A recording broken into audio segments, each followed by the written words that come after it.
Hello everyone, my name is Mohammad Durrab. Today we are going to start a new series on making your first game in Unity. And in this series, I'll be covering you from making your own game from scratch until uploading it on the Play Store. And before starting, I would like to just wish you a very happy new year and I hope you will have a great year ahead. So, without wasting any further time, let's get started. So I'll start by showing you how to download Unity for your machine. So we'll be just going and typing up unity3d.com, and I will also be leaving the link in the description below. So it will redirect you to the official page of Unity, and you can just go and just click this get started button, and it will redirect you the another page where you can find three different types of subscriptions over here, which is plus, pro, or personal. And I recommend you to just go through the conditions over here, and you can even download personal over here for free. If you're a total beginner or a student, then you can just go and accept the terms and conditions over here. And you can download the installer for Windows. This basically downloads 2018.3 version.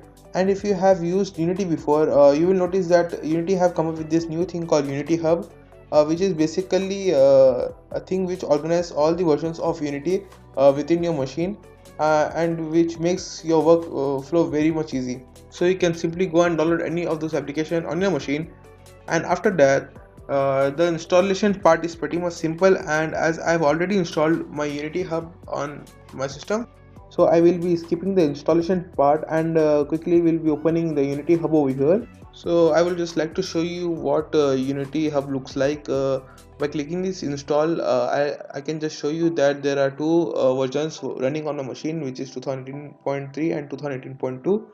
And by clicking this official releases, you can see that there are plenty of versions which Unity have organized in this thing.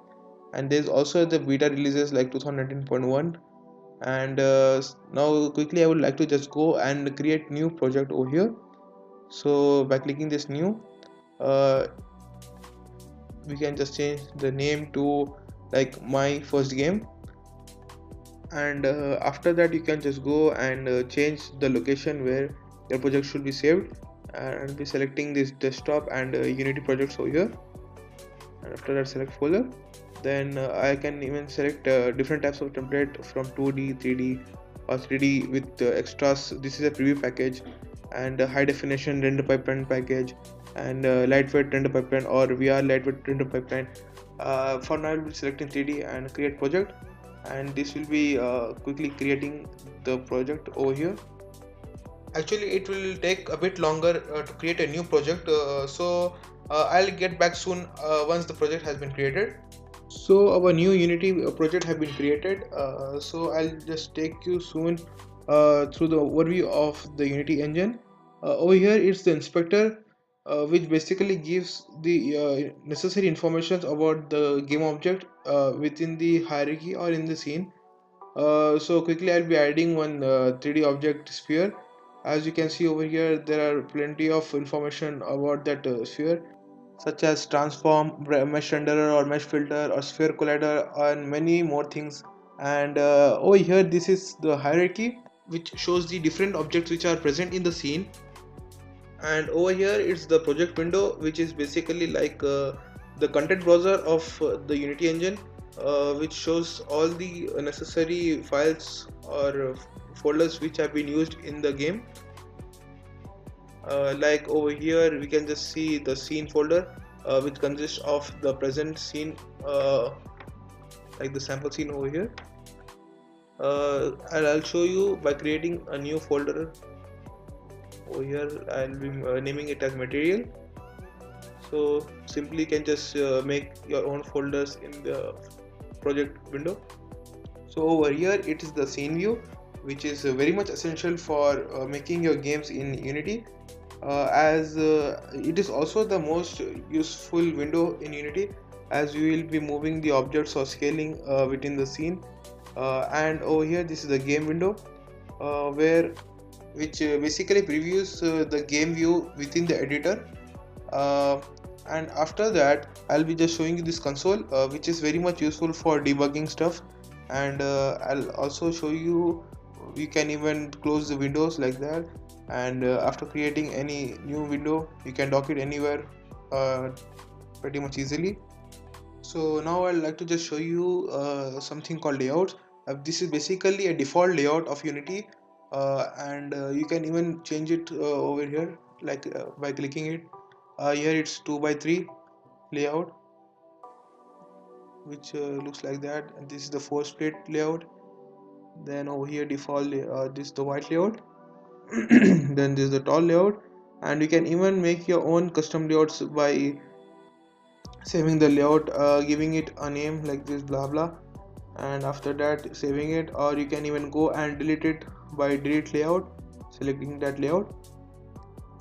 And actually I prefer my custom layout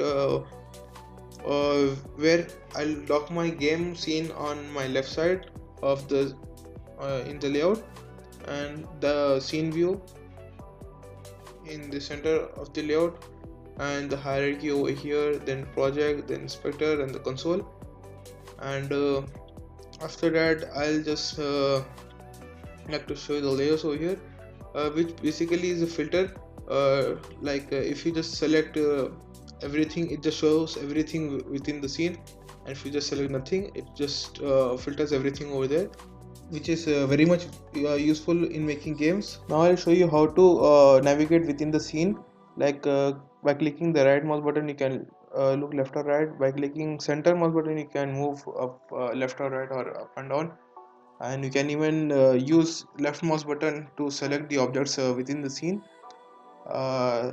And the hand tool is basically same as the middle mouse button. Like many of the mouses which do not have middle mouse button, we can even use that hand tool. And this is like the moving tool, which can move the objects within the scene.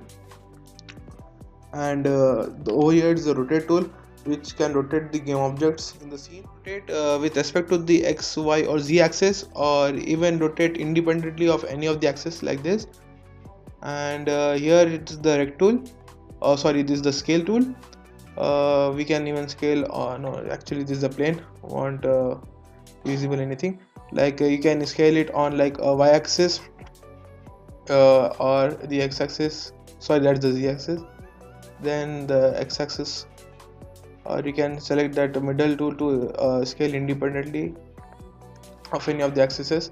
Then this is the rect tool, which is also used like scaling or moving the objects like this.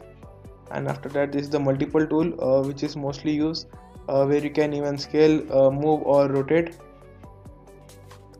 just very much similar to the move, scale or rotate tools, simply like that. Here is the file window where you can create your new scenes or open scenes, save projects, or build your scenes. And after that, this is the edit window where you can delete, duplicate, or do plenty of stuff for your game. And here are the assets for importing assets, exporting and all. And after that, you can create your game objects from the game object window for creating any 3D object, 2D effects, or any UI, anything. And here are the components. Components are basically the properties which can be applied on the game objects. After that, this is the windows where you can create new windows or open any previous windows. We can dock any of the windows within the layout by creating any of the windows. I'll be creating one animation window over here like that. And yeah, that's all pretty much done for this video. In our next video, I'll be starting by creating objects for our game, and also writing few simple codes for moving our game object within the game. So don't miss out the future videos. And if you have enjoyed watching this video, please make sure to like and subscribe to my YouTube channel, as I'll be uploading many of the game related contents. So hope to see you soon in my next video. Until then, take care, bye.